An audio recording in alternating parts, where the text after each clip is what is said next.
Hello there. My apologies for being a few minutes late once again. I was going to be on time. I was typing in all my information. Any of you who've ever done a YouTube live knows you have to do all this to set everything up. And I made one big mistake. I wanted the show to go public, and I tried to hit the back button, and instead it obliterated everything, and I had to go back and retype everything all over again. So here I am at 5:06 p.m. instead of 5 o'clock, and hopefully, hi Kathy, thank you for joining me. I'm just going to wait for a few more people to get on here, but anyway, my apologies for being a little bit late once again. It's been a typical seat of my pants day. I work from home. I tell this all the time. I'm the wonderful Dr. Whimsy Anderson's assistant in real life, and one of my jobs is to make a lot of phone calls to her clients. She does intuitive readings, and also she's a brilliant naturopathic doctor, and I deal with her patients. And uh, I'm going to say sometimes it affects her patients. The other way of saying the word affects my patients, but I make a lot of phone calls, and I'm usually working right up into literally 5 minutes before I'm doing this show right here.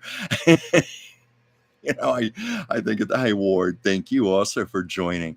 I think of the times when when I first started doing this, how I would fret and panic and spend hours preparing and setting up all my lights and stuff.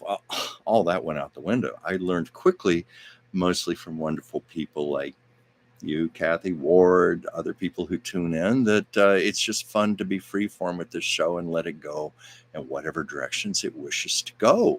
And I'm lucky that I can often talk on a lot of topics in regards to entertainment history. I love Lucy right off the top of my head, and this proves it. And it's actually very exhilarating to work this way. So what was that word? Have you got a new circular fan? No, I have a fan going here in the background. Unfortunately, it's hot and it's muggy here in Los Angeles right now, and my air conditioner doesn't always cool things as well as it should, and I have to supplement with a fan. I hope it's not too noisy. I apologize for the sound, but if I did not have that on, I would be sweating profusely on camera, which doesn't look so great. But it's certainly not as bad as it is for I have I'm going to be in Palm Springs visiting some friends this weekend, and I just looked on my phone and I saw it's going to be 108 degrees. Well, it's been worse. I was once in Palm Springs when it was 116 degrees. Of course, I had the advantage. I was staying with a friend who had a home with a really nice swimming pool with lots of palm trees and shading. So, if you know anything about the desert, when you get in the shade, sometimes, I don't know if my facts are correct, but I think it can be as much as 30 degrees cooler in the shade in the desert. And this house was interesting because it was the former home of Jim and Tammy Faye Baker. It was toward the end of the big PTL. Was it PTL? I think, yeah, it was Praise the Lord, their show PTL. The whole scandal had broken out. This was in the very early 90s, and they had to flee the home in Palm Springs. And it was my friend who purchased the home, or it was either he was renting it or he purchased the home at the time. And he said that there were even PTL flyers, like boxes of them still in one of the hall closets that they had forgotten to take with them.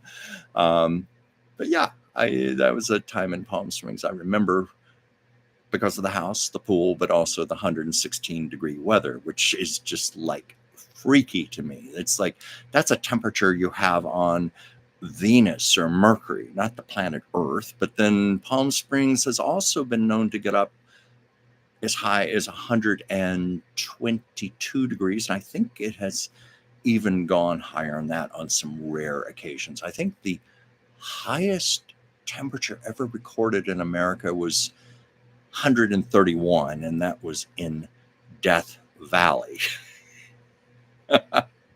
So anyway, I am going to be in Palm Springs this weekend, contending with the heat, but it's to be with some friends, and I don't want to go into all their personal things, but to be there for them. Let me check some comments here. Stray hairs are flying in the background, but no sound. Okay, well, thank you. I'm glad there's no sound, actually. You can pardon a few stray hairs, I hope.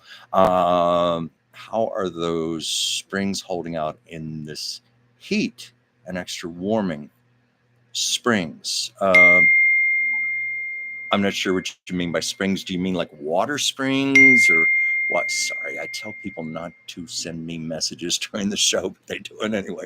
Sorry for the dinging there. Very good friend of mine was texting me. I'm going to wait until a few more people log on because I want to give her a very, very special promotion. But I'll talk about that later. Let's see here.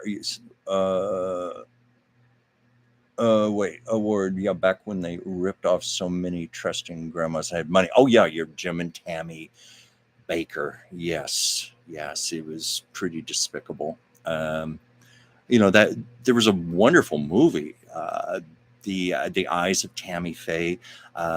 Jessica Chastain won a Best Actress Oscar for playing Tammy Faye Baker, and I think Tammy would have liked that. Oh, shit. I hear people texting me. I tell them not to do this. Anyway, let me get back to my comments here. Andy, I'm hiding so nobody can see me. Now, why are you hiding? There's no reason to hide, Andy. Let's see here. Oh, Palm Springs. Okay, Palm Springs. That didn't register with me. I'm so sorry. Palm Springs, their water source that keeps them from being a total desert. Well, as far as I know, I haven't heard anything from my friends about the water running out or anything, or electricity. They seem to be okay, but that is definitely a city you have to have your air conditioning, or I don't think you will live too long. It would be unbearable to be there. Yeah, let's see here. Oh yeah, Kathy, the movie. It is a good movie. Well, it's a good film to watch for Jessica Chastain's performance. She's a marvelous actress, and I was really happy to see her finally get a great role worthy of her talents and to get the recognition. I've always liked her since the movie The Help. I can't remember the name of her character, but she was like the outcast.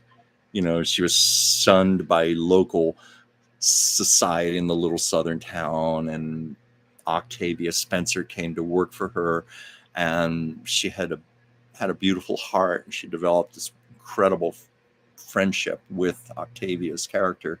What was this here? I see one of the actresses who was on The Little Rascals passed away. Oh, who was that? Because I know, that was mostly an all-boy cast. I mean, I know there was Darla Hood, little Darla, and she died many, many years ago. If I'm not mistaken, I think she died back in the 80s. But I mean, there were a few other little girls on the show, but I think Darla was the one who was best known. And of course, The Little Rascals, that originally was called Our Gang.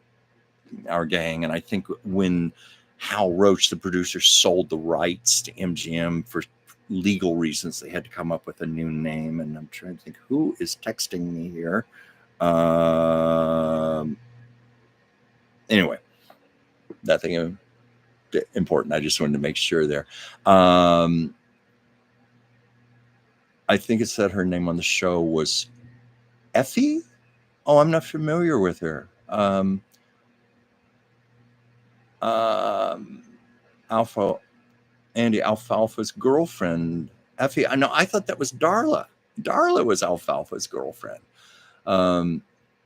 Maybe this was one of the later ones, after the series was sold to MGM.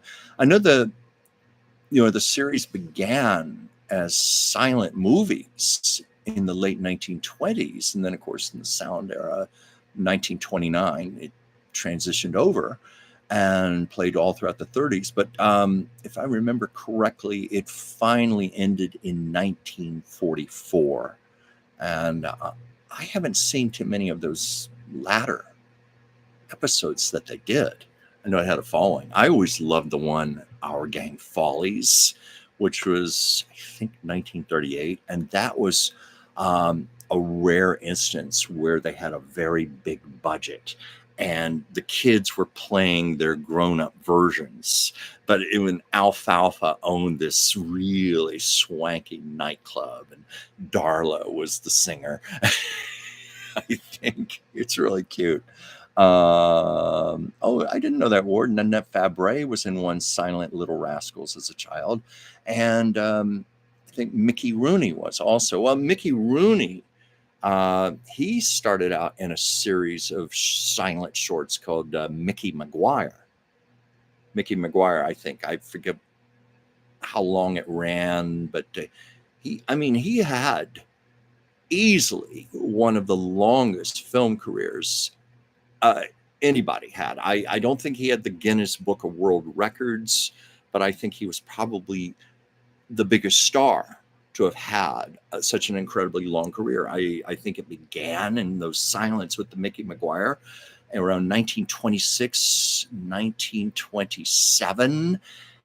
And he worked up right until his death. And I think he had one or two films released after his death around 2013, 2014. So that's amazing. Like 1927 to 2014 to have a film career go that long.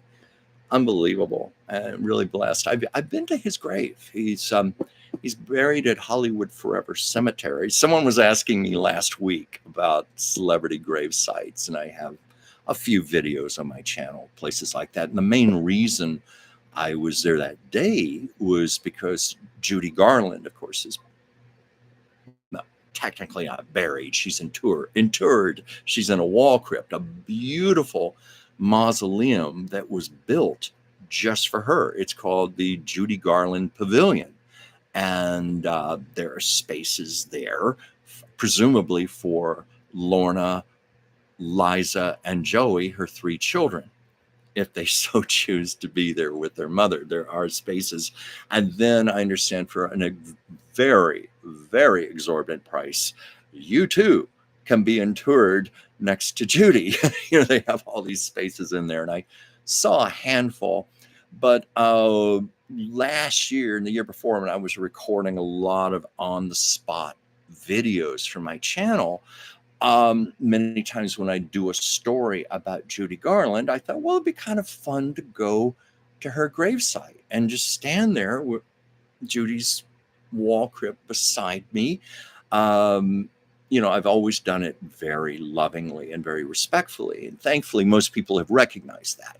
I posted one video, and I said this on here, when you do this type of thing, I find 99.5% of the people are wonderful, but you will go to those mean, shitty little comments, little digs. Somebody has to do that.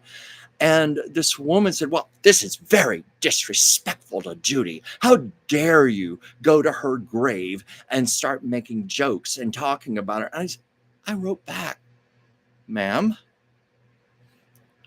I've been doing pieces like this for like 5 years, and I've had nothing but positive responses. You are the one, and I mean the only one, who's ever said I was being disrespectful to Judy. I would never be disrespectful to Judy. Never. But, I've had friends, or, I had, a late friend, Al Morley. I've talked about him. He knew Judy Garland very well. And I've talked to other people who knew Judy, and I've been told what a wonderful sense of humor she had, just outrageous humor.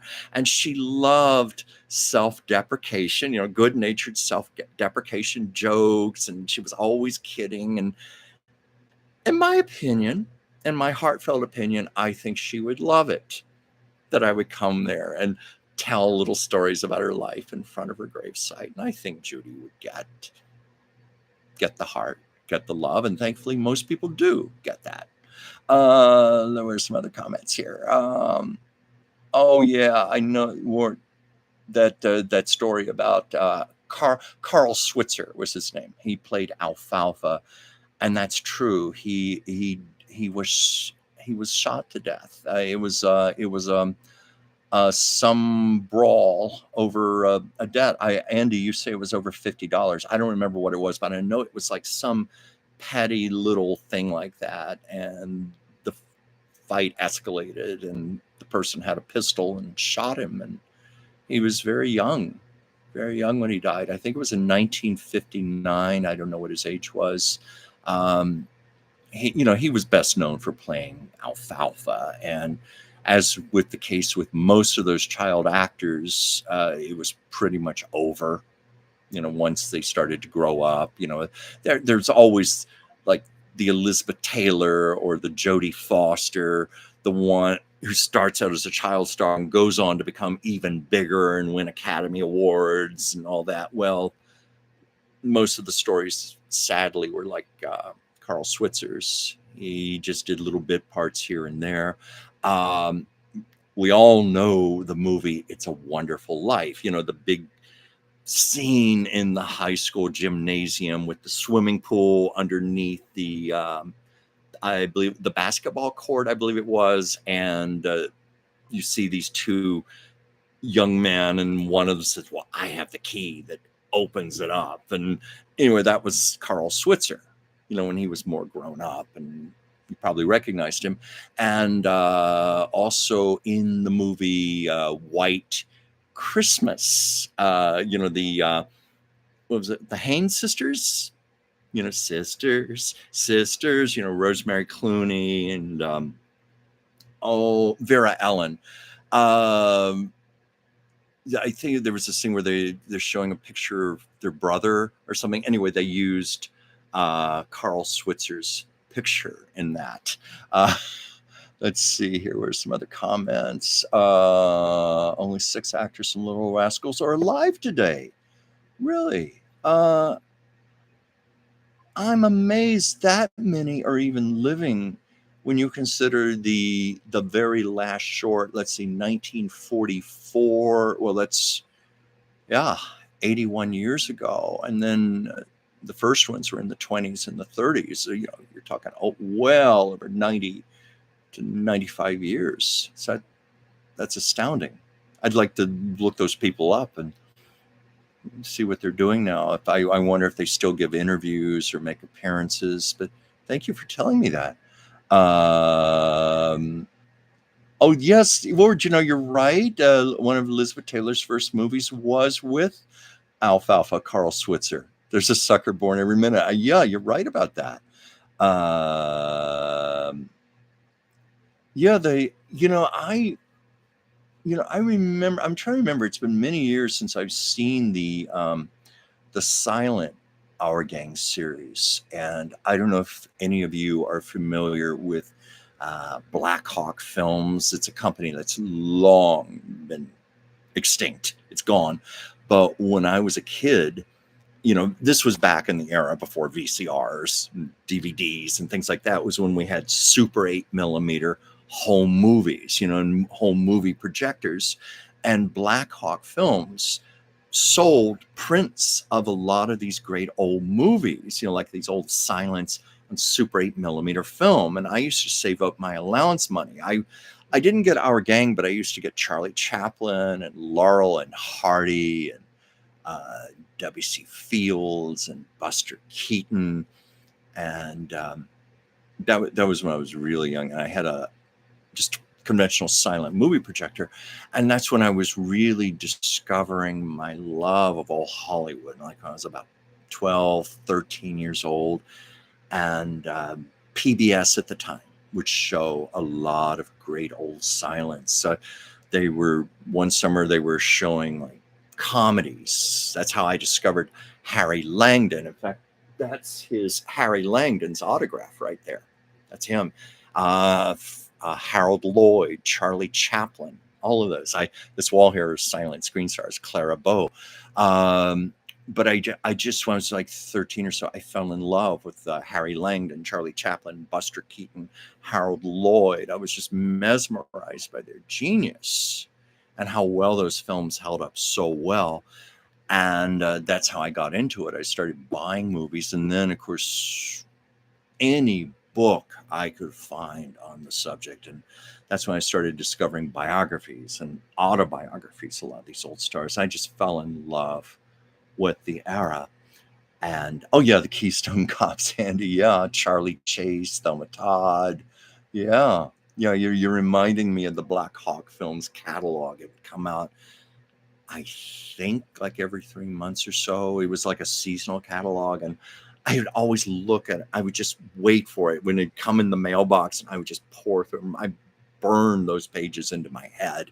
It was a simpler time. We didn't have access to internet and mass media and things like that. So I tend to really savor things like that and take them to heart. And it was within a year, I was so in love with all of this, especially when PBS the next year started showing silent dramas. That's where I discovered Greta Garbo and John Gilbert. Their silence. Whoa. Garbo is one of my very favorite actresses anyway, but she was so magnetic in her silent films. The presence she had, her eyes, her mystery, her aura. And then she and John Gilbert, they co-starred in 4 silent movies together and 1 sound movie later in the early 30s when his career was in trouble and she was trying to help him out. But their silence were magical, and they were, of course, real life lovers. Allegedly they were engaged, and allegedly Garbo left him at the altar. She stood him up at the altar. The minister standing there, he was there, the guests. The bride never showed up. Garbo never married. And of course, yes, I'm familiar with all the stories about her sexuality and so forth. That's her business. But she certainly had a magic on screen with Gilbert. And I couldn't get enough of all of that. And it was for Christmas when I was 14. I told my mother and father that, I wanted a sound movie projector so I could start buying sound movies from Black Hawk. You could get those on Super 8 Sound. And I said, don't give me anything for Christmas this year. Would you just give me money that I can put toward the projector? I was saving up my allowance money. And my mother and father did a beautiful thing. There was a box under the tree, little tiny box. And I opened the box up, and it was the instruction manual to the Kodak Ectosound movie projector. I'm like, and then my dad brought in the big box with the projector. I mean, I was practically in tears. That meant so much to me. In fact, I still have that projector. It probably doesn't work anymore. But I couldn't bear to throw that away. It was one of the most beautiful gifts I ever got in my life. And so I have it packed away. It's in a box somewhere in my closet. It's here in my life still, all these years later. Let's see, what are some other comments here? Well, and you're asking if I could do some Little Rascals graves or Silent Stars. Well, I've done Silent Stars. Little Rascals graves, I'd have to do some research. I think some are buried here in LA. Like Carl Switzer, I was just talking of him. He's somewhere around here. That might be interesting to do a video there, and talk about his life. That's a good suggestion. Let me think. Silent Stars, I have done Rudolph Valentino's grave. I've been there several times to do pieces. And Rudolph Valentino, everybody assumes that he's got this big monument built to him.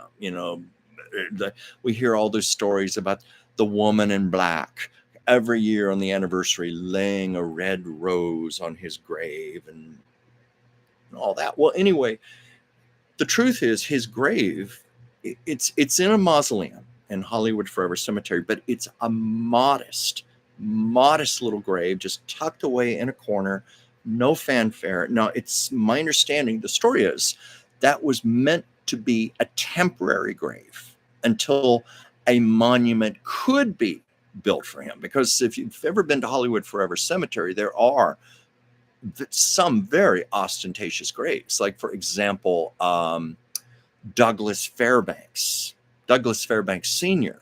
There's like a big reflecting pool and columns and statues. I mean, it's really over the top.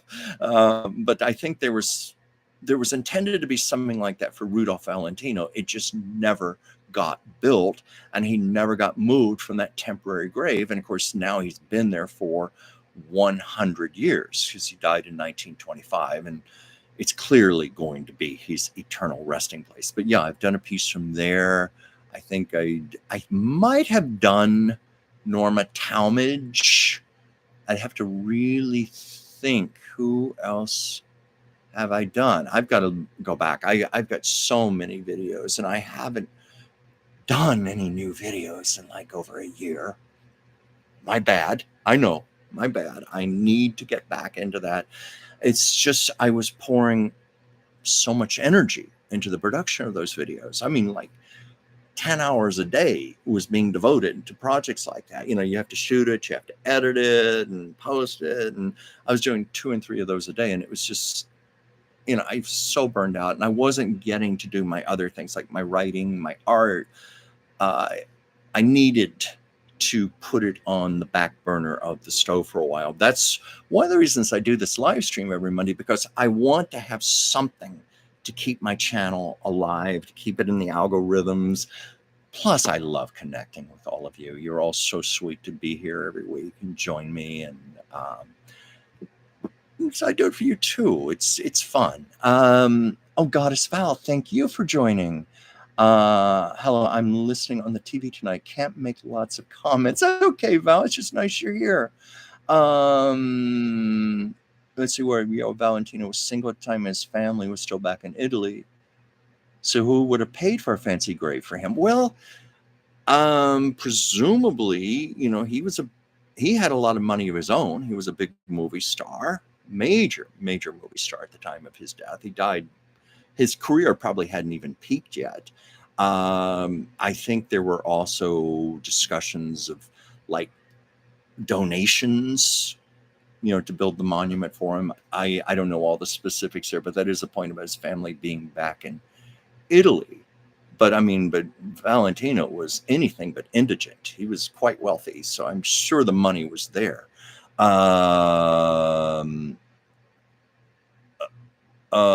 Let's see. Any word I looked up: Little Rascals, 1930 Internet Movie Database. Only 4 names listed.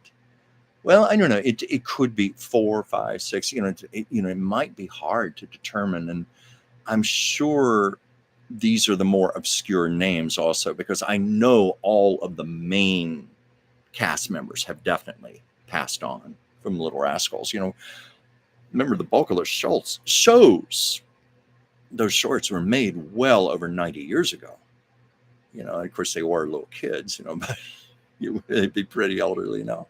But I'd like to look that up myself. And I thank you for bringing that to my attention. That might even be like you suggested.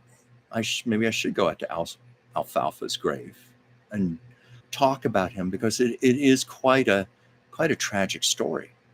It's worth noting.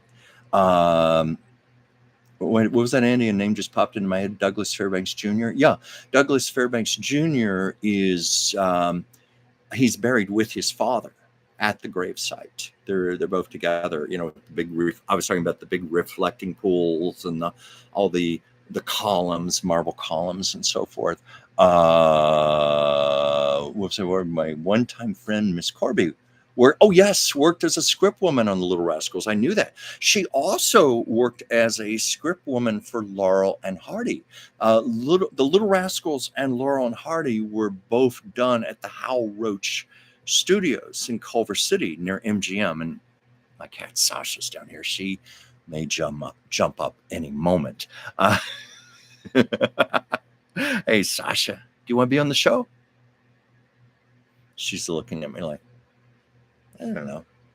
We'll see if she comes and joins us. Well, Andy, the swashbuckler was Douglas Fairbanks Sr. And there she is. He was, of course, married to Mary Pickford.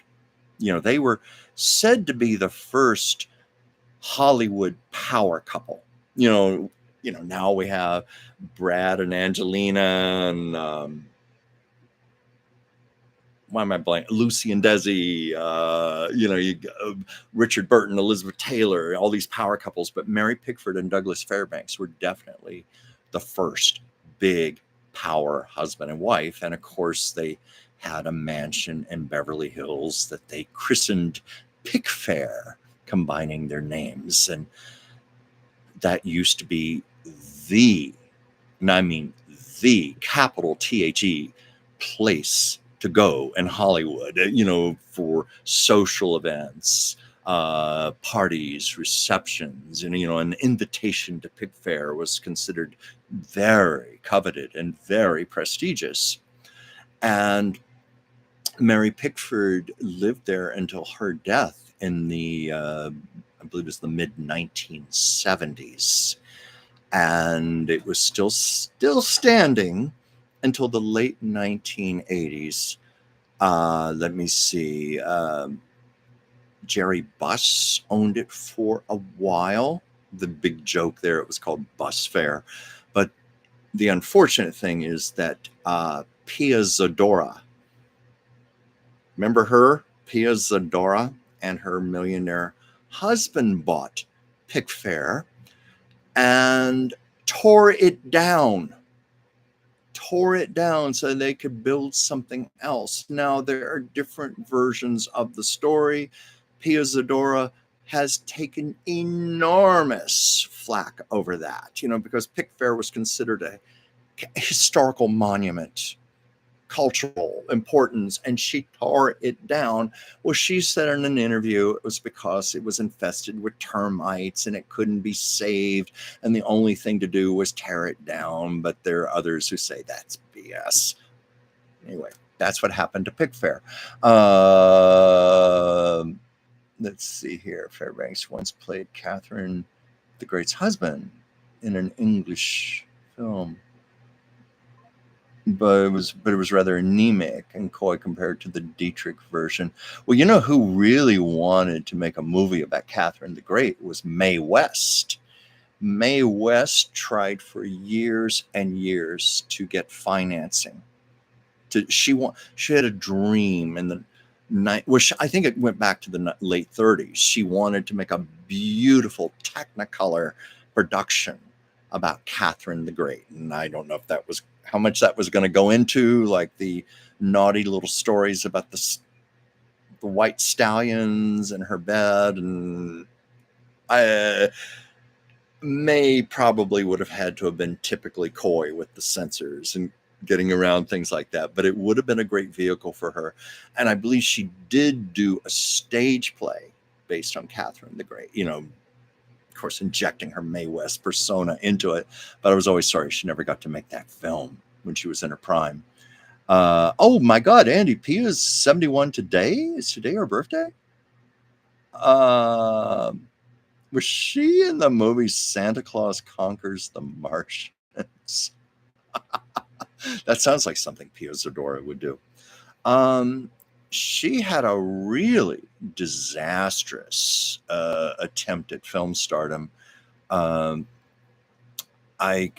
don't know what the film was. I don't know if anybody knows what the film was. It's probably long forgotten. But she won a Golden Globe for the performance. I think there was a category like Best Newcomer to Films or something, and she won.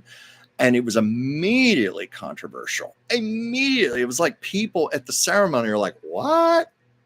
Pia Zadora?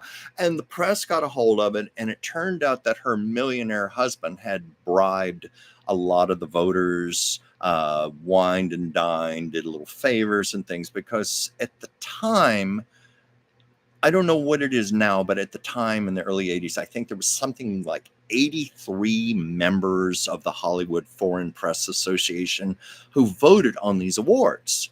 That's why I always thought the Golden Globes was kind of an artificially inflated award.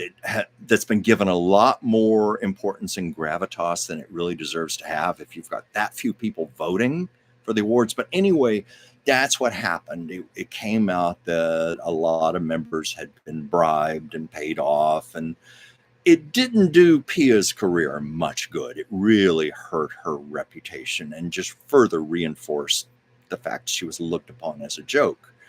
And I don't say that to be mean, because I've seen her in interviews. She seems like a decent enough person, but I think what really cemented her fate, there was a movie. It's considered one of the campiest movies ever made. Those listings, like the worst movies ever made, it always lands on that list. I think it was a film called The Lonely Lady. Could be wrong on that. It was about this woman trying to become a screenwriter in Hollywood, and she, to put it politely, sleeps her way to the top. And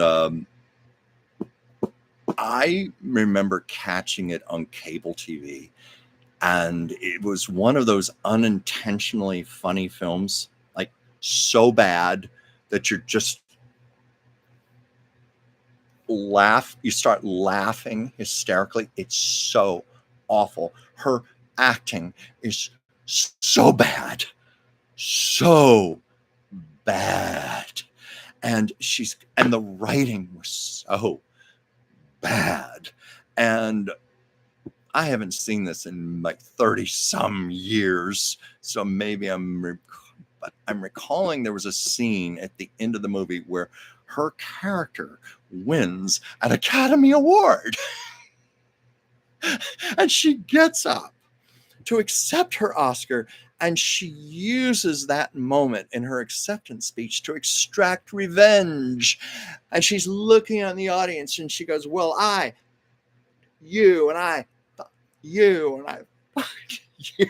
I'm mouthing the word. I'm not, let's just say it begins with an F. I fuck you. And then she storms out of the theater. It's the Dorothy Chandler, and they show her opening the door and walking defiantly out of the Dorothy Chandler in her evening gown with her head held up high as the theme music swells up. It's bad. It's really bad.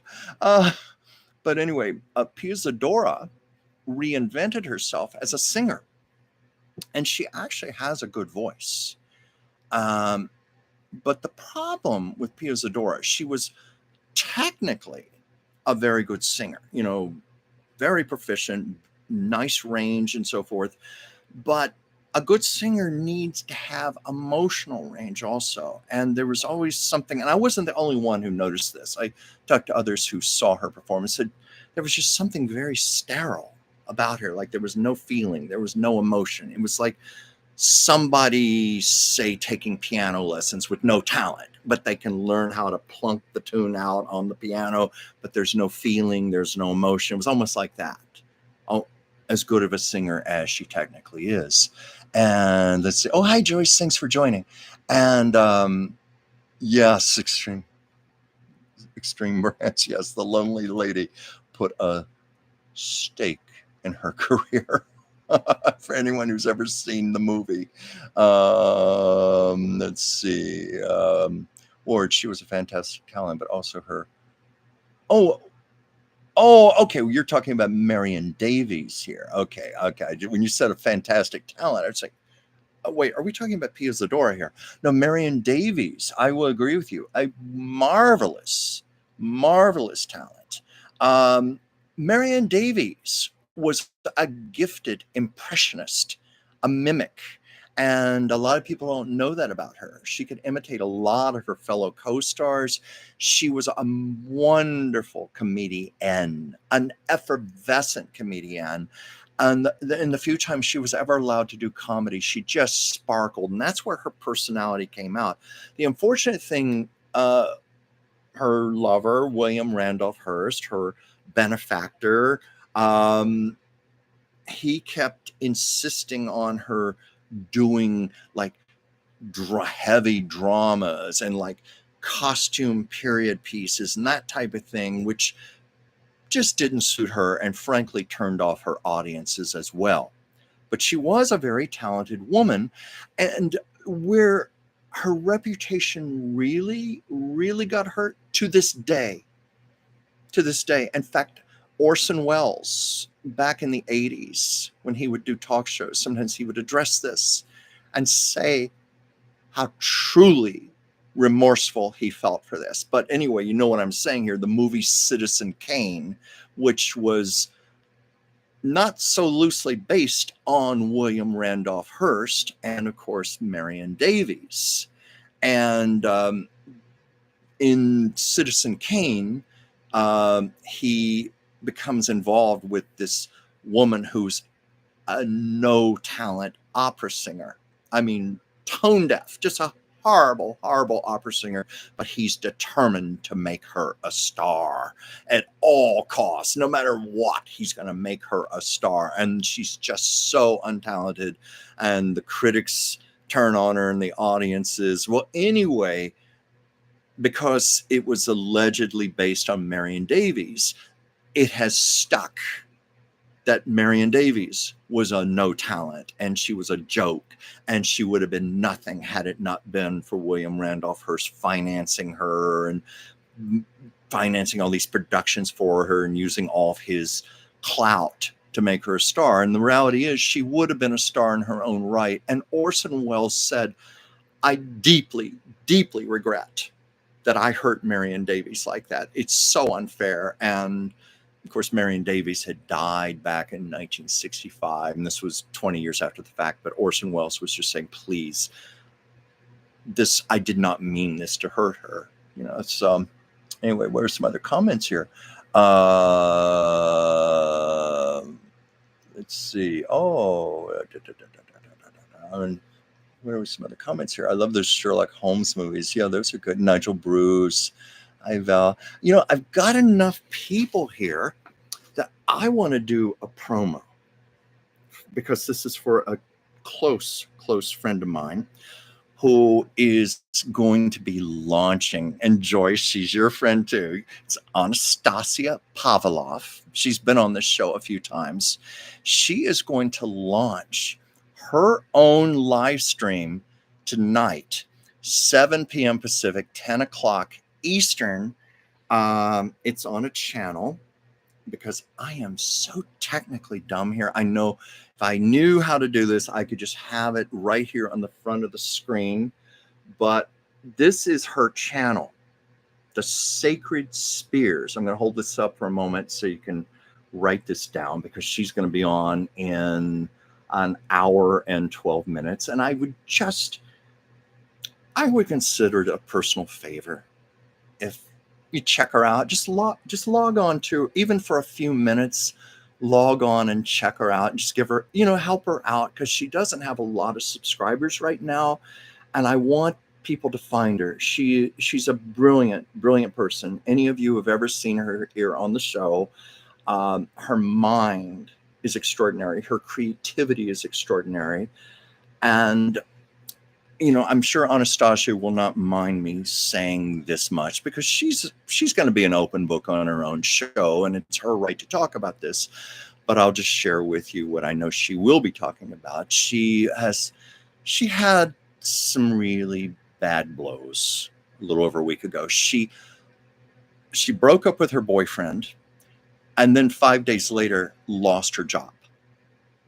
Now that's a 1-2 punch, and it's been really, really hard. And she's had a lot to process. And because she's my dear friend, I've spent time with her, and I just was trying to think, what are some ways you can use your time right now, your creativity? Because Anastasia is such a gifted communicator. She's a teacher. She's a natural lecturer, but she's also funny.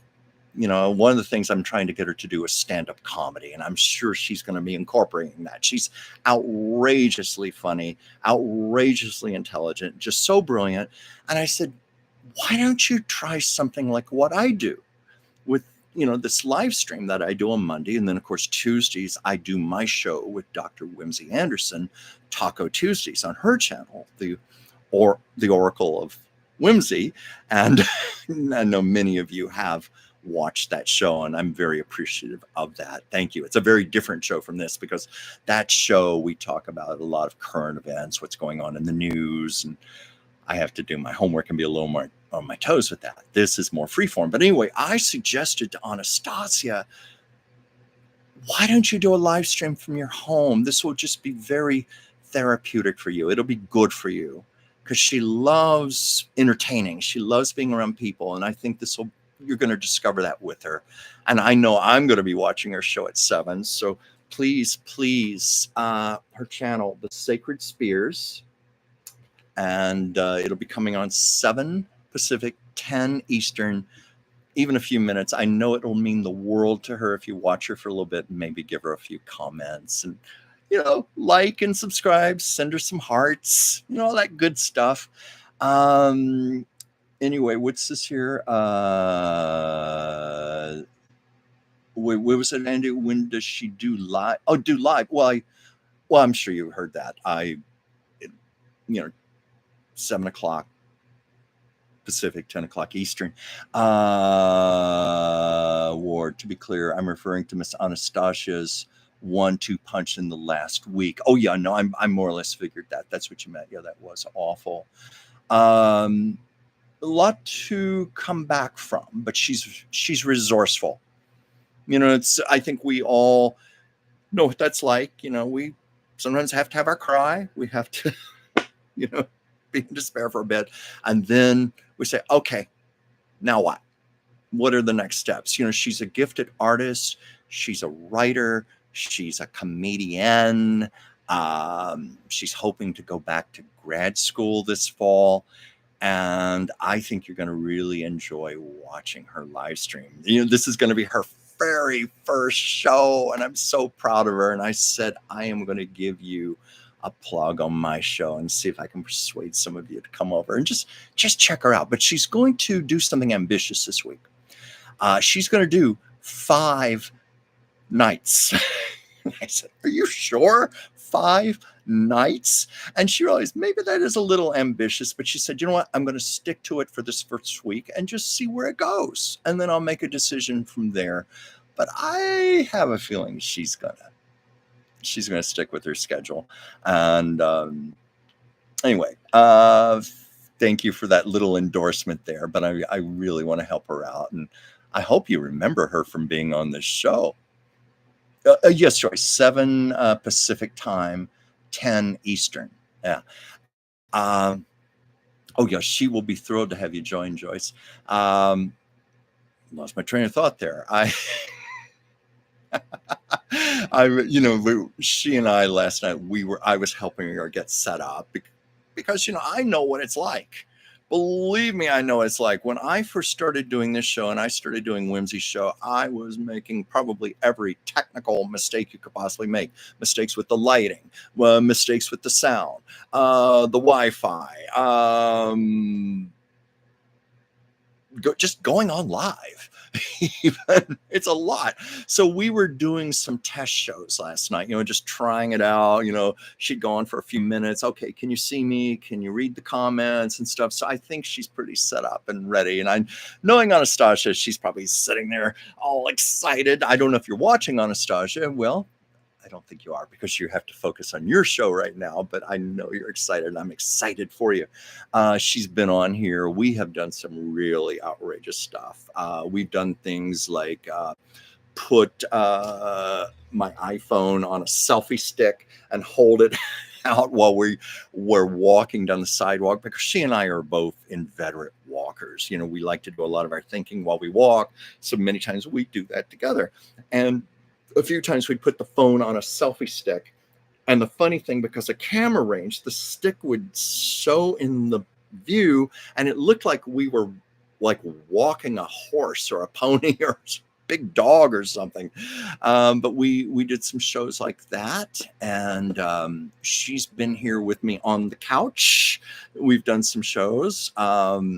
We did our very own Oscar red carpet, channeled Joan Rivers. We thought, well, Miss Joan isn't here, so let's see if we can take the place. So I had my big 65-inch TV here with the Academy Award red carpet coverage on, and you want to talk about technical stuff going wrong. I had 2 chairs set up with the TV behind me so you all could see the coverage while we were talking and making commentary. Great idea. I didn't know it must have to do with copyright issues, legalities. YouTube, when you try to do that, it blacks out the screen. So there was this black screen, and we were trying to fix it. What the hell was going on here? So we realized we weren't going to be able to do shows. So we had to rearrange everything, get back here on the couch, get the lights set up again, camera, everything, go back on live. And to our horror, people were tastefully dressed. It was the one year where people actually looked nice. They looked tasteful. They looked elegant. We were praying, please, somebody show up in a god-awful, hideous, tacky gown that we can pick apart like Joan Rivers. And there was almost nobody, so we were really struggling to do what we wanted to do, but it was still kind of cute to do a live spot like that, but had we recorded it, I think we might have discarded it, or we would have heavily edited it down. Where we really had the fun was, unfortunately, we didn't have the television coverage, but we had still photos. It was just a few weeks later, there was the Met Gala in New York. And, there was plenty of stuff to pick apart. And she and I got wicked. We were definitely channeling Joan Rivers. She was coming through both of us. We couldn't believe the things coming out of our mouths. But anyway, Anastasia and I love to do improv stuff like that, and just bounce energy back and forth. And I know that's what she's going to be doing tonight. Like, hopefully I do on here. Let's see, what are some other comments here? Ever see Miss Bow in Wings? Oh my gosh, Clara Bow in Wings. Yes, I love Wings. I saw that many years ago in a movie theater on a big screen. This was, I used to live in Richmond, Virginia, but this was many years after I'd moved to California. But I came back there to visit some college friends. That's where I went to college, in Richmond. And there's a beautiful old theater called the Byrd Theater, Byrd, the Byrd Theater, that has been in operation since the silent era in the late 1920s. And it was on a Sunday afternoon. They were screening Wings with, and this theater had a built-in pipe organ, like in the cathedrals, going back to the silent era. So they had an organist there playing a wonderful accompaniment score, and it was a beautiful print of Wings. Clara Bow was so beautiful. Oh, and I love her in the movie It, I-T, It, because that was her nickname at the time. She was called the It Girl. And she had a quality, I think it was a lot like Marilyn Monroe, that same presence and charisma about her. And she actually made the transition to sound movies. And I've never watched one all the way through, but I've watched some clips on YouTube. She had a good voice. She had no trouble with dialogue. And I thought she easily should have kept her stardom going. I don't know why her stardom faded after sound films. I guess tastes just changed, but she was wonderful. And Joyce, as far as I know, Anastasia doesn't have anybody moderating her show. I don't know if you want to jump in there, but I don't know if she has anybody moderating the show. I didn't ask her about that. Let's see here. Just looking at comments here. You have to pardon me. I haven't been able to wear my contact lenses for a while because of a little eye infection, and I don't have my glasses here. That's why if you see me squint a little, but I'm doing my best to read the comments here. But I need to backtrack my comments here. Melissa Rivers. Yes, that is true. Or she did an interview. No, not an interview. She did a live stream on her YouTube channel after the fires, and she talked about it. She lost everything. She said she only saved three things. And I remember she was talking. She said one of the things was a picture of her with her father.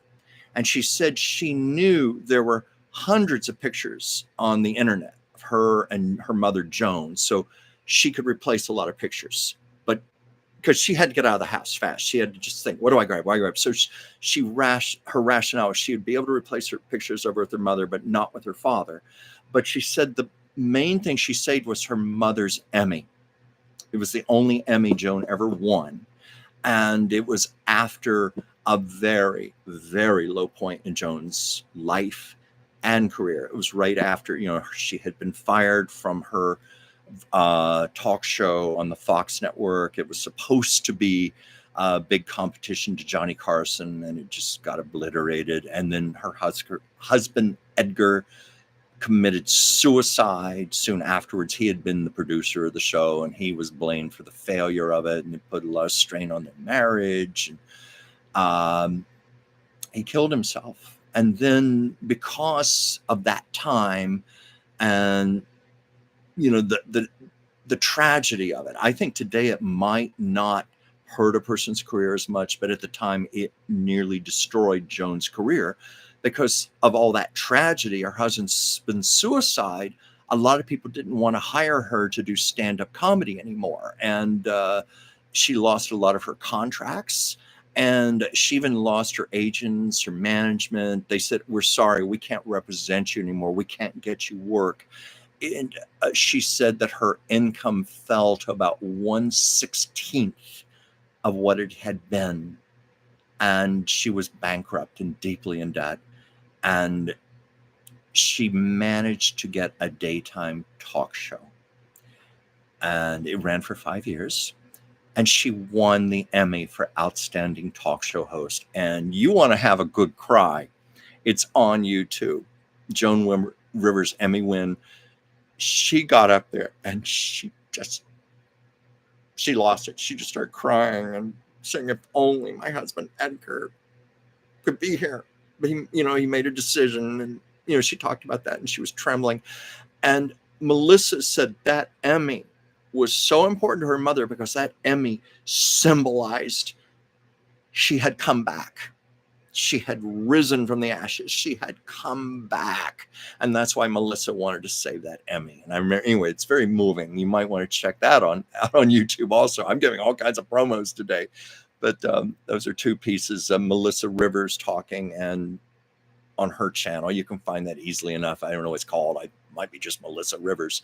And of course, YouTube clips, just Joan Rivers Emmy win. Watch it. You'll love it. But a story about Melissa Rivers and Joan, and I used to work in the health industry. I dealt, it was in West Hollywood. So I dealt with a lot of, not only celebrities, but I dealt with like agents, managers, producers, executives, even just people who worked at studios, hairdressers, makeup artists, people who caterers, electricians. So I was always able to get good stories, and hence I have good stories to tell on here and in my videos because of this. But Joan Rivers' ex-agent, with an emphasis on ex, used to come in, and we were talking about Joan. He was telling me, oh, Joan is just wonderful with her fans, and she treats fans very, very well, and she's a lovely person. And I said, because I had met Joan myself and had that experience, but I said, why did you leave? And he said, I was fired.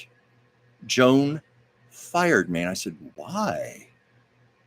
And he said, oh, what the heck? I might as well tell you. I don't have anything to lose now. And he said, well, she summoned me out to her home. That's how he put it. She summoned me like a command. The queen commanding you to come. She summoned him to her home, and he gets there.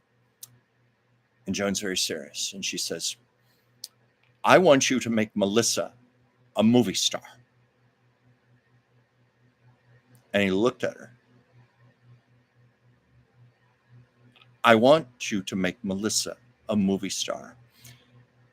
And he said, Joan, she has no talent. Your daughter has no talent. Joan went, he said she went into a rage, fired him on the spot, fired him on the spot. You know, you did not say that about her daughter, Melissa. Never mind that it's true, but you don't say that. So anyway, that's a little bit of Hollywood gossip there for you that I got directly from the source. I better check my comments here. Yes, she was good in Spaceball. She played a robot named Dot Matrix.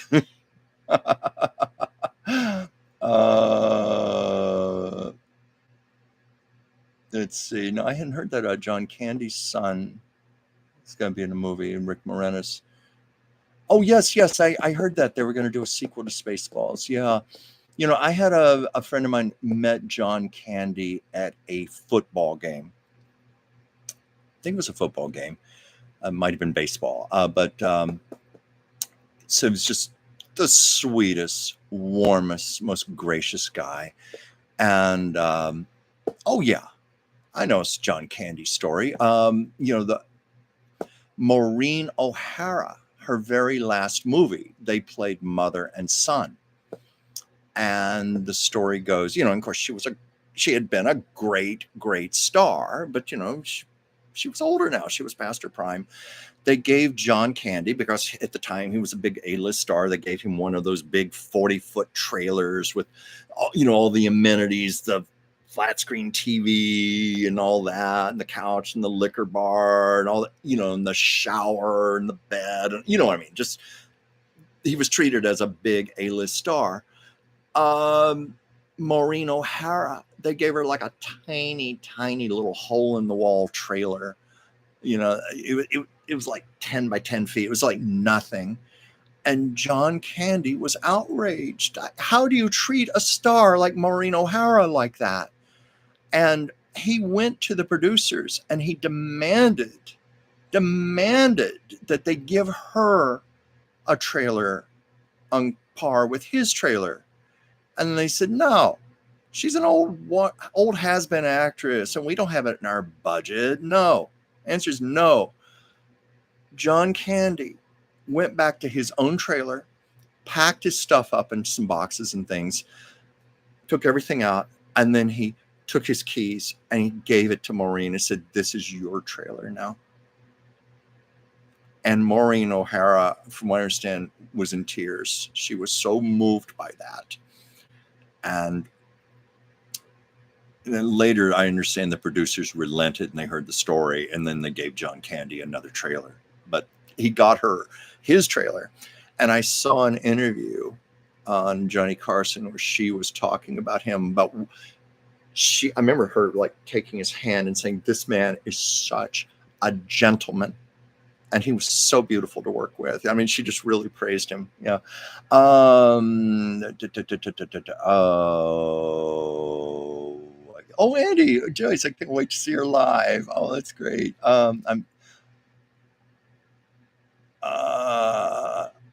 Yeah, I thought that was a great story about Joan and her Emmy. Forgive me if I'm missing comments here. I'm trying to backtrack here. I apologize. Let's see here, Joyce. You were talking about you use your music for one of your team routines. It was so dramatic. We even did a synchro rendition of when they vacuumed a planet. Oh wait, was that a swim routine based on Spaceballs, Joyce? Forgive me if I missed your earlier comments. I'm so sorry. Fill me in here. Well, hey, I have a question. If you could go back in time and say anything to any of the stars of the past, who would you say it to, and what would you say? Well, I'd have to think on that one. I would have loved to spend the day with Carole Lombard. Carole Lombard, for everything I've ever read about her, heard about her, she was just a funny person, and fascinating and gracious and giving and talented. And I just know I would have been wanting to pick her brain about tell me about your comedy technique, your acting techniques. tell me about Clark Gable. What's it like being married to him? What was it like working with the star? Tell me about My Man Godfrey when you were making that. What was it like? Because she worked even in the silent era. And I know one thing I might have asked her about, because, you know, she's someone who came back from adversity. And which that always interests me to hear people's stories there. You know, she was a beautiful, beautiful woman. And she, even as a teenager, she was in the movies, you know, during the silent era. And one night she was out with her boyfriend in his convertible, and they were in an accident. He had to hit the brakes very suddenly, and her face got thrown through the glass windshield, and her face got cut up. And she had one scar cut that was really bad. And, you know, this was in the 20s. So, you know, plastic surgery was a lot more primitive then. And she was in the emergency room, and it had to be stitched up. And they brought in a plastic surgeon, but the plastic surgeon, and this was probably wrong information, and Carol had to suffer unnecessarily, but he said, I can't give you anesthetic, because if I do, it will relax your face too much, and then your face is going to be lopsided, and I stitch this up. So poor Carol had to lay there getting her face stitched with no anesthesia. And she had a scar. I don't know if this cheek, it was one of the cheeks around here for the rest of her life. And they had to use special diffusers and lenses and things and makeup and lighting techniques to hide her scar. But it was always there. But she was told her career was over. Your face has been sliced up. Nobody's going to want to see you on screen anymore. And she was in so much despair, but she decided, you know what? If I don't have my looks anymore, I'm going to do comedy. Because at the time, the perception was you didn't have to be beautiful to do comedy. Most of the comedians at the time were not considered pretty. So she thought, well, this is perfect for me. So she started learning comedy. She really started studying her technique and working with teachers. And well, anyway, Carole Lombard went on to become one of the greatest comedians in screen history. Lucille Ball said Carole Lombard was my single greatest comedic influence. Women like Carol Burnett, Mary Tyler Moore, Tina Fey, they all bring up Carole Lombard.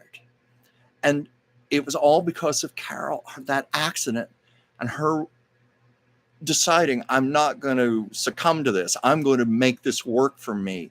And she learned her craft, and out of that became a comedian and she was considered the first really beautiful woman to do comedy. I mean, out and out comedy, like Lucille Ball type comedy, like Pie in the Face, Fall in the Water, Fall in the Mud, that type of thing.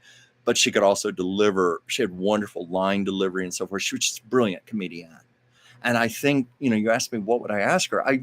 That might be one of my questions. Please tell me about what it was like coming back from that adversity and really turning it around in your favor like that and creating such an iconic career. So anyway,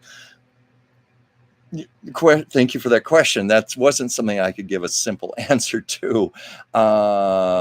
Andy, I'd like to hang out with Bogart. I had a friend in college who was a big Bogart fan who would have been right there with you. You thought I'd say the Three Stooges? Really? No, actually, you know, I respect that you love the Three Stooges. I've never been that much of a fan of them. I mean, they're okay. I mean, I respect them. I've seen some of their movies and they were funny, but that was never my big thing. Jack Benny? No, he would have been interesting to talk to, you know, because I would have asked him questions about radio. And also, he's somebody I would have loved to have talked to about his timing. Because Jack Benny was a master of subtlety and taking pauses and little reactions that nobody else could have gotten away with the way he did. And I'd love to have talked to him about that. Oh, the Marx Brothers. I bet they had some body stories. Red Skelton. Oh, I love Red Skelton. Andy, if you love Red Skelton, I feel like I'm just giving all kinds of plugs for YouTube today, but they've got a lot of his old television shows in their entirety, like the full hour shows, the original videotape masters. They're on YouTube. Type in Red Skelton and you'll see all these shows. If you love him, you'll be in heaven. Um, yeah, The Maltese Falcon. That's a great film. Bogart, Mary Astor. Oh my gosh, Mary Astor was such a great actress. Yes, Bogart was married to somebody famous. Well, he had 4 wives, but he was famously married to Lauren Bacall. You know, Bogey and Bacall. Oh my God, they were iconic. They made 4 big hit movies together. And of course, they were married until his death in 1957. And they had 2 children together. And Lauren Bacall wrote a wonderful autobiography a number of years ago. And they had a beautiful, beautiful marriage. There was a huge age difference. She was, I think, 19 and he was, I think, 45 when they got married. It was an enormous age difference, but she said it was never a problem. She loved him dearly. And I believe she said, you know, because her famous line, I think it was in their first movie together. I think it was To Have and To Have Not. I could be wrong on that. I think that was it. But that's where she had the line, if you want me, you just whistle and blow. You know how to do that. You just put your lips together and blow, you know, or something. Anyway, I read that she put a silver whistle inside his grave, inside of his grave. I think he might have been cremated, but I think in his wall crypt, he's in a wall crypt. I've seen it. I think she put a whistle in there, you know, symbolic of the line about, if you want me, just blow. And then I remember there was also a story in the book about how there was one time she was in Laguna Beach and Bogey was in Los Angeles, and they missed each other. And she said, I tell you what, I'll get in my car and I'll come up there to get you. And he said, I'll start walking and I'll meet you when we see each other. So he actually was on the road and he was actually walking toward Laguna. I don't know how far he got, but eventually her car met him. And I thought that was a sweet story. Yeah, Peter Lorre was a great actor also. Oh yeah, Bogart did have a very tempestuous marriage before Bacall. I'm trying to think of her name. I think something like Mayo. Mayo, I think, was her name. Not Virginia Mayo, but I think her first name was Mayo. But I read it was very volatile, and I understand from Bacall's account, their marriage was the antithesis of that. It was like the first time Bogart had a really peaceful, stable home life and domestic with the children, and was quite happy. And also, yes, Mayo Method. I may be pronouncing that wrong. But yeah. But now I lost my train of thought. What was I going to say? But oh yeah. Bogart. I mean, it was Lauren Bacall and Katharine Hepburn both talked about this in their respective autobiographies about what a very refined man Humphrey Bogart was in real life. Very classy, well-mannered. He was well-read. He loved to play chess. He dressed well. But we think of Bogart, we think of the gangsters. We certainly think of him in his Oscar-winning performance in The African Queen, where he was anything like that. And Katharine Hepburn was trying to point out that's what made that performance so great, because he was so natural and so believable. Everybody thought that's how he really was. And she said, no, he was night and day different from that character in real life. And Lauren Bacall pointed that out also. Oh yeah, I love the way Katharine Hepburn talked. I saw her on stage, the Kennedy Center. We've been talking about that a lot lately, because for political reasons, which I try not to go into here. But Kennedy Center gets talked about a lot. So I inevitably have ended up talking about my two experiences at the Kennedy Center many, many years ago. One of those times was to see Katharine Hepburn on stage during a matinee performance of a play called The West Side Waltz. Now, I didn't give a damn about the play. Frankly, I just wanted to see Hepburn. I mean, literally, Katharine Hepburn could have stood on stage and read the phone book for 2 hours, and I would have been perfectly content. And I mean that. But thankfully, it was a play. She won her Oscar, her fourth and final Oscar for On Golden Pond on a Monday night. And it was the Wednesday afternoon performance right after she had won her fourth Oscar that I got tickets. I cut classes from college, got into a lot of trouble for that. I wasn't expecting to get into trouble. I didn't think it was a big deal. But one of my teachers was not happy when she found out what I had done. I got formally written up, threatened with, I wasn't suspended, but I was threatened with a suspension with, when you get like, I think you were allowed 2 write-ups or something. So it was a formal write-up for cutting class for an unauthorized reason. Well, I don't care. I barely remember that class or that teacher now, but I am going to remember being 10 rows center from the stage, watching Katharine Hepburn for 2 hours acting 2 days after winning an Oscar. I mean, that was a thrill. Let's see here. Where's some other comments? It's something I'll tell you that's interesting about how things can go full circle. I saw Katharine Hepburn. The only time I ever saw her in person, was on stage at the Kennedy Center. Flash forward, this was 21 years later. I was in Washington. This was after I moved to California and on, but I was in Washington, D.C.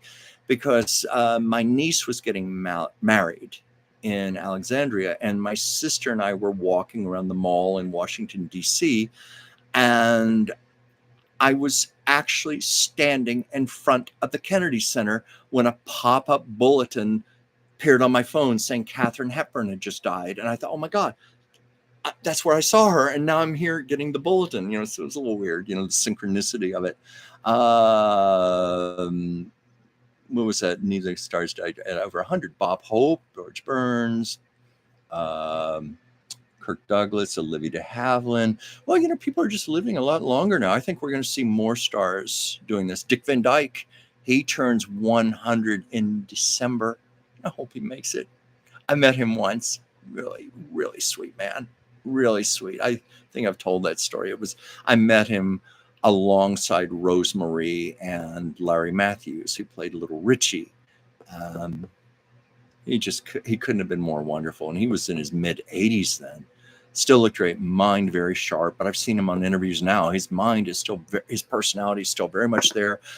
Just last year, he won an Emmy, an acting Emmy, a daytime Emmy for working on a soap opera. So he's still got his talent, his abilities.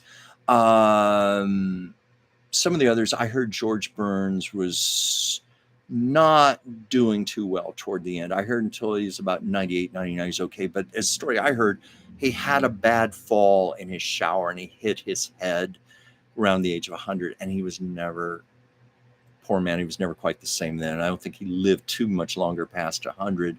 Bob Hope, he was really bad off toward the end. He was deaf. That I know this from personal accounts from people. He had gone deaf. He was almost blind, very, very frail. And, but there was a will in him to make it to 100, and he made it. And I've told the story on here before of the time my personal encounter with Bob Hope. It was at the Samuel Goldwyn Theater in Beverly Hills. And it was at the time, this was many years ago, this was the 50th anniversary of D-Day. And Bob Hope was there being honored because, of all of his contributions for entertaining the troops around the world. It all began in World War II, so they had him there. And I was with a friend.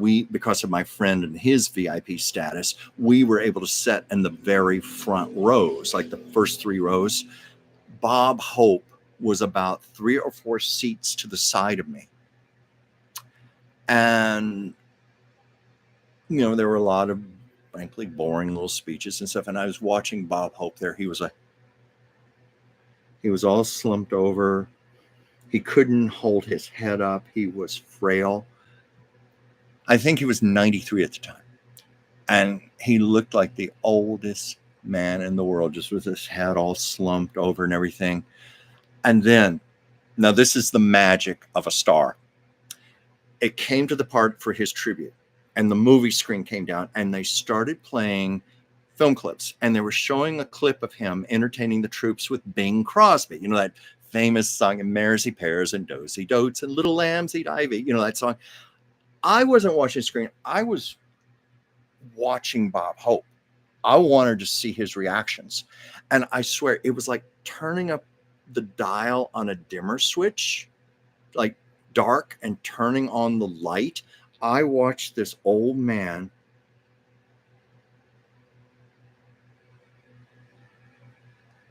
start to literally just come to life. Like the light turned on in him and the smile, and I watched his eyes start glistening, and he was watching the clip on the screen, and he was laughing. And then they announced his name, and the audience stood and cheered. And I swear that man jaunted to the stage, got up, and did a 5-minute comedy routine. And I bet you anything, as soon as he went off stage, he was probably down again like that. But I watched that for myself. And it's just that little something extra that stars have, that thing internal. And I watched it in action. I've never forgotten that. Oh yeah, the Walmart commercial. That was when he was about 95 or so. And that was when he frankly was blind, deaf. I think they probably had to have someone feed him lines, and he had to memorize it like that. And who knows how many takes they had to shoot to get something usable. But that Walmart commercial, I think, was one of the last things Bob Hope ever did. I don't even think he did that much in the commercial, as I recall. And Andy, you bring up Glennis Johns. When I was in the health industry, I spoke with her once on the phone. I never met her in person, but I spoke with her once on the phone. Nice, gracious lady. The fat man was Maltese Falcon. That was Sidney Greenstreet. Let's see. Joyce Falls can really do some damage. That happened to my late father. My father was really together, mentally together and so forth, until he was about 86, 87. And he had bad knees. The cartilage was gone in his knees, and he started, his knees would just go out, and he would fall and hit his head on the floor. And this was when he was living near my sister. And that's when my sister said, "Dad, you can't live alone anymore. We've got to get you into assisted living." But he had, even after he was in assisted living, he had a very bad fall, hit his head hard on the floor. And he was never the same after that. For all appearances, it was like he had dementia or Alzheimer's. But my sister and I suspected it was more brain damage, like a blood vessel burst or something, had a small stroke or something. But it was like, that's when we kind of lost our father. He was never really the same again. And then he couldn't be in assisted living. He had to be in a nursing home. But, he's moved on to much, much better now. And I mean that seriously. I really believe we move on to much, much better. I was telling this story just the other day. I'll say it right now, since it applies. How, for me, the best way I can describe, and a spirit, a soul is in the room. When someone is behind you, you've got your back turned, and their energy. And let's face it, someone like my mother, I'm going to know my mother's energy. And I certainly knew my mother's laughter. My mother had been very ill toward the end of her life. So it was about a day after she died.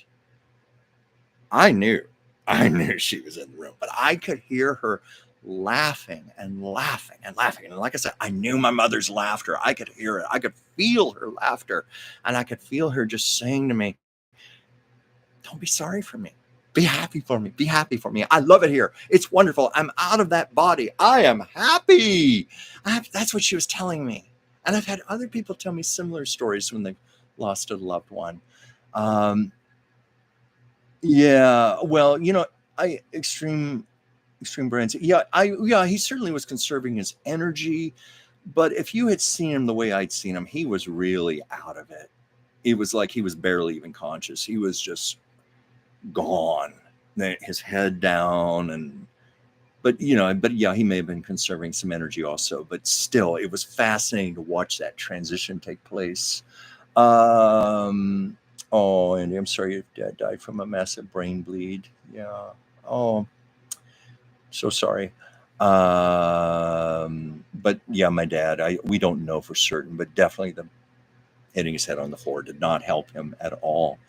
Um, what was this extreme brands? I had a dream of my late husband after he died. He was dancing and gave me a message to live your life with joy. I've heard that many times myself, not just my mother, others. I get enough indication that we shouldn't fear death. We shouldn't. It's a good place. It's like there are bigger and better things to go on to. And it's like we're born into this world and then we're born out of this world. But didn't mean to get into this topic here, but yeah, that's one of my personal beliefs. And I felt that both from my mother and my father, some other loved ones who have passed on. Um, let's see, what is it? It's almost 6:30 here. I'm going to wrap this up soon.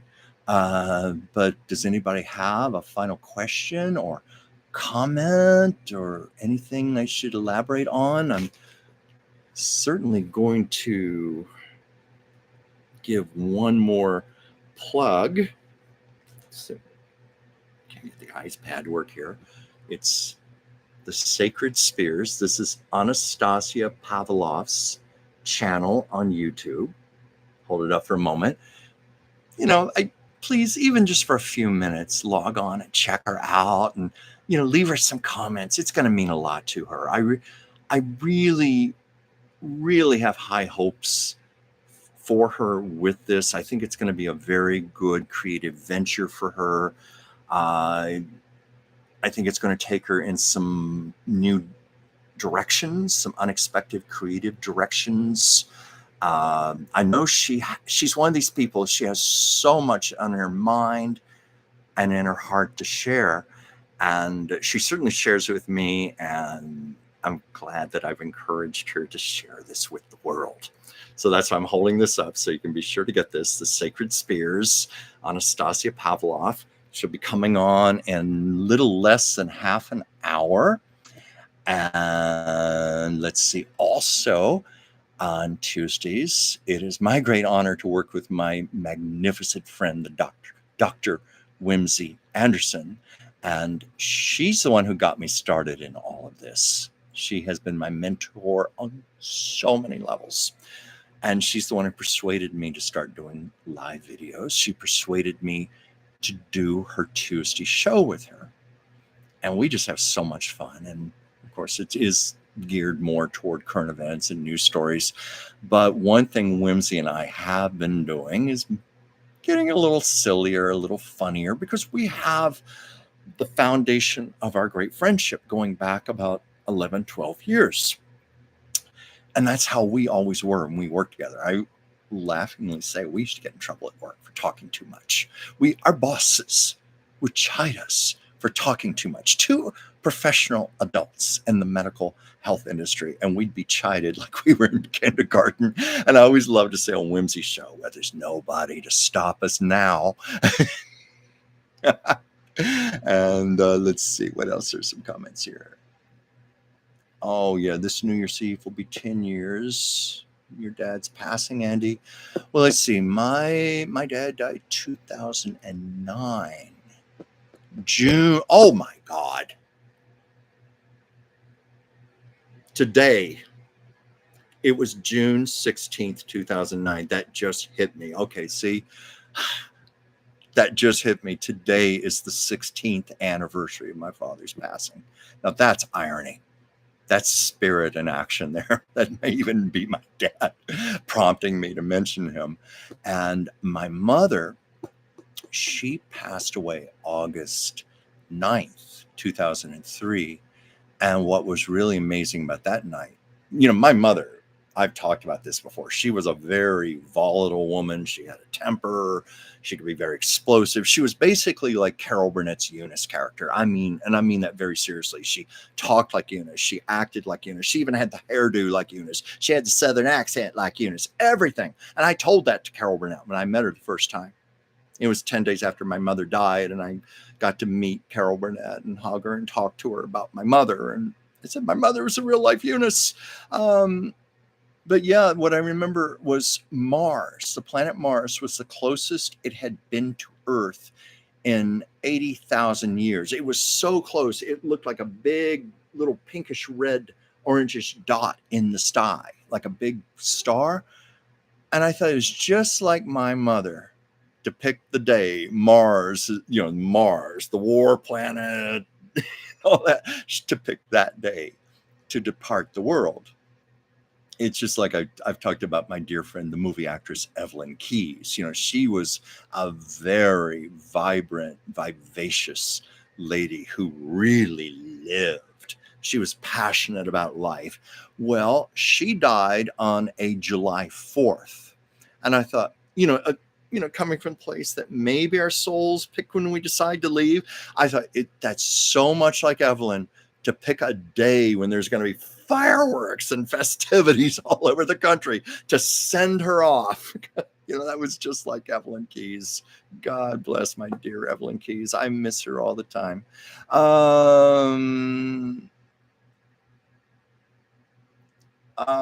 What's this? I'm hoping they. Oh, what was this, Andy? Bob Hope and USO. He sure had a great castaway on this show. Oh, yes.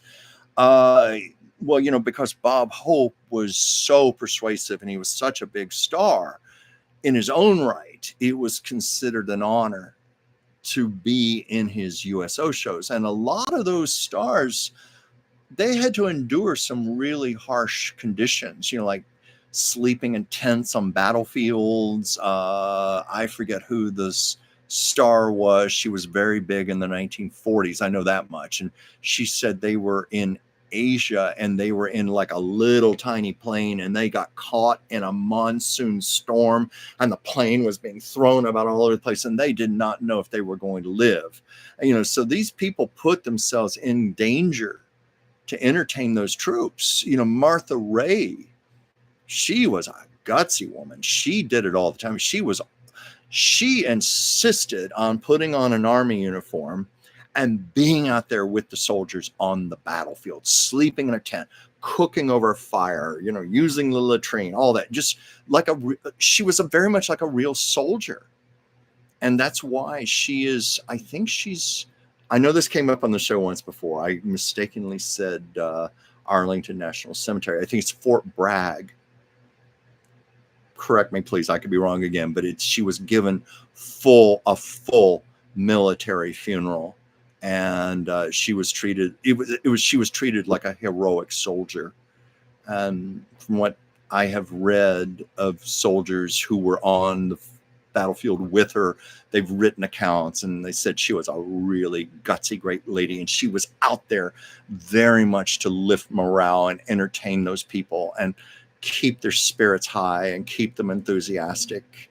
And it made a difference.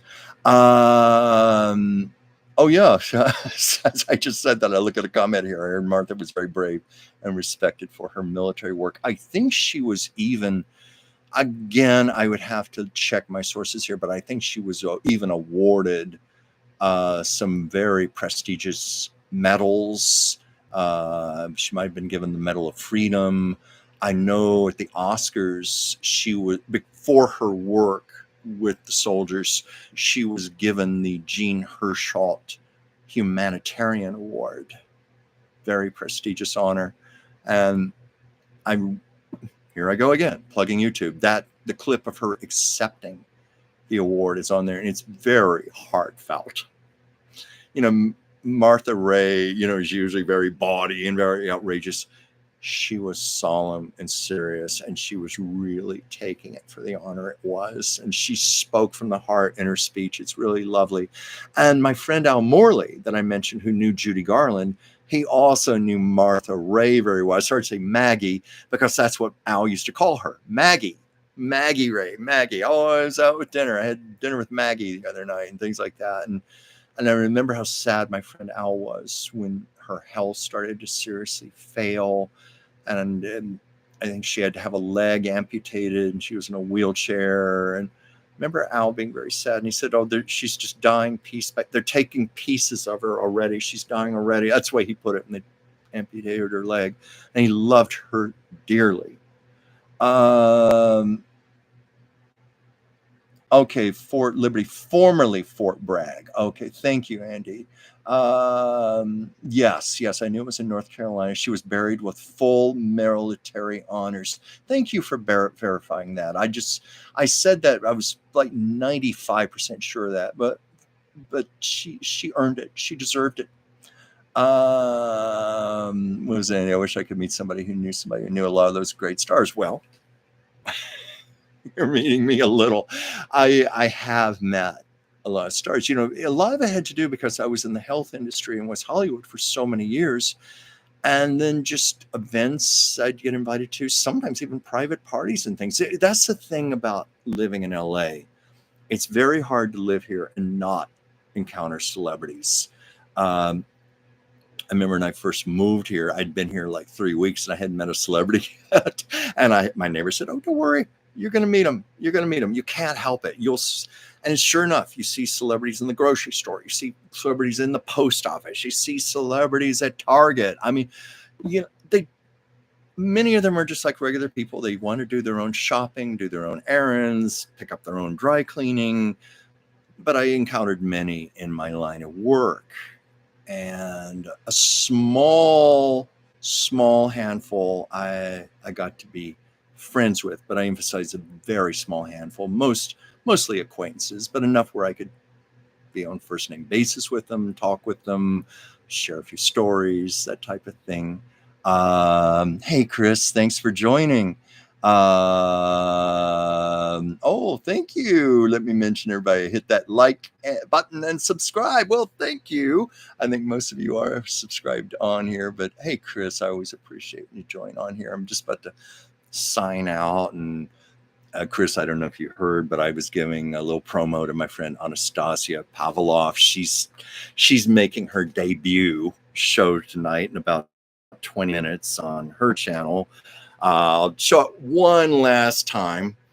The Sacred Spears, that's her channel. Yes, this is primitive. Yes, I'm showing what a dumb idiot I am. If I had more technical proficiency, I would know how to have it appear at the bottom of the screen here and pop up and all that good stuff. Instead, I'm holding up an iPad. At least you can see how it's spelled.